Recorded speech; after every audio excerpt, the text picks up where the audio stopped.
موتا امام مالک کی شہرت جب پھیلی تو ہارون الرشید نے بغداد سے خط لکھا امام مالک کو کہ میں آپ سے درس حدیث لینا چاہتا ہوں، اور چونکہ میں یہاں بغداد میں ہوں اور میرا آنا تخت و تاج کی حرکت ہوگی، اس لیے اگر آپ تشریف لائیں تو کوئی مشکل نہیں ہوگا، تو میں اپنے شاہی محل میں آپ کے لیے، آپ کے خدام کے لیے اچھا انتظام کر دیتا ہوں، اور ان کی ضروریات کا پورا خیال رکھا جائے گا۔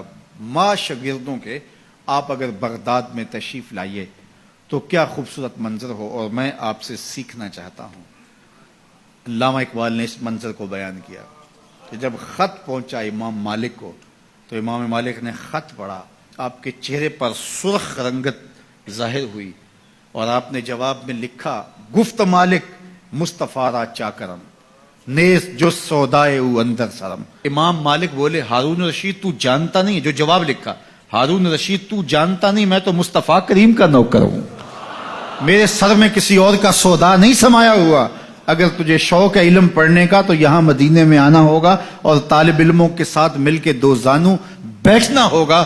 میں نبی کی حدیث لے کے تیرے دروازے پہ نہیں آ سکتا، نبی کی حدیث سیکھنے کے لیے تجھے میری چوکٹ پہ آنا پڑے گا۔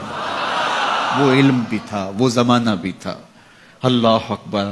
تو طالب علم لازمی نہیں ہے کہ کوئی مدون نصاب پڑھے یا وہ کوئی ٹائم ٹیبل کا پابند ہو تو وہ طالب علم کہلاتا ہے۔ اگر 8 دن کے بعد آپ آتے ہیں جمعۃ المبارک کے اس اجتماع میں، آپ نیت یہ کرتے ہیں کہ میں سیکھنے جا رہا ہوں، یہ میری ہفتہ روزہ کلاس ہے، مجھے کسی موضوع پہ کچھ آج سننا ہے، اس کو سیکھنا ہے، اس کو آگے پھیلانا ہے، اس پہ عمل کی کوشش کرنی ہے، تو آپ گھر سے چلتے ہیں اور سیکھتے ہیں، اور زندگی بھر آپ سیکھنے کے عزم میں رہتے ہیں۔ بوڑھے ہو گئے لیکن سیکھنے کا عزم کبھی بوڑھا نہیں ہوا۔ تو سنو میرے حضور نے کیا کہا، جو آدمی علم کے طلب میں اپنے سفر کو جاری رکھے ہوئے ہے اور اس نے ابھی تکمیل نہیں کی کہ اس کی موت واقع ہو گئی، فرمایا کل قیامت کے دن نبیوں اور اس کے درمیان صرف 1 درجے کا فرق ہوگا، اتنے اونچے درجے پہ جائے گا کہ صرف 1 درجے کا فرق ہوگا۔ یہ وہ شخص ہے جس نے علم دین کی طلب میں اپنی زندگی گزار دی۔ اور جب طالب علم گھر سے چلتا ہے، اللہ کے نوری فرشتے اس کے پاؤں تلے اپنے پر بچھاتے ہیں۔ بڑا پروٹوکول ہوتا ہے کہ سرخ قالین بچھے ہوں کسی کے لیے، سربراہ مملکت ہو یا کوئی اور قابل اعتبار ہستی ہو اور کسی عالی مرتبت شخصیت سے ملنے جائے اور وہ اعزاز تکریم کے ساتھ اس کو نوازے، اور سرخ قالین بچھے ہوئے ہوں، اعزاز و تکریم دیا جا رہا ہو، لوگ کہتے ہیں یار انہوں نے تو ریڈ کارپٹ بچھا کر ہمارا استقبال کیا۔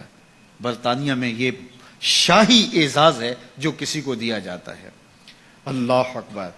لیکن یہ کارپٹ جو بچھائے جاتے ہیں، یہ گھسے پٹے کئی لوگوں کے پاؤں تلے روندے ہوئے، چلو آپ ایران کے نئے قالین ہی سمجھ لیجئے، کوئی کتنے بچھائے گا، یہاں سے لے کے دروازے تک بچھا دے گا، چلو بائی پاس تک بچھا دے گا، کوئی کسی کے لیے 1 کلومیٹر 2 فرلانگ 10 کلومیٹر کتنے بچھائے گا، لیکن 2000 کلومیٹر سے چلا ہے طالب علم اللہ کے فرشتوں کے نوری پر، وہاں سے اس کے قدموں تلے بچھتے چلے آ رہے ہیں۔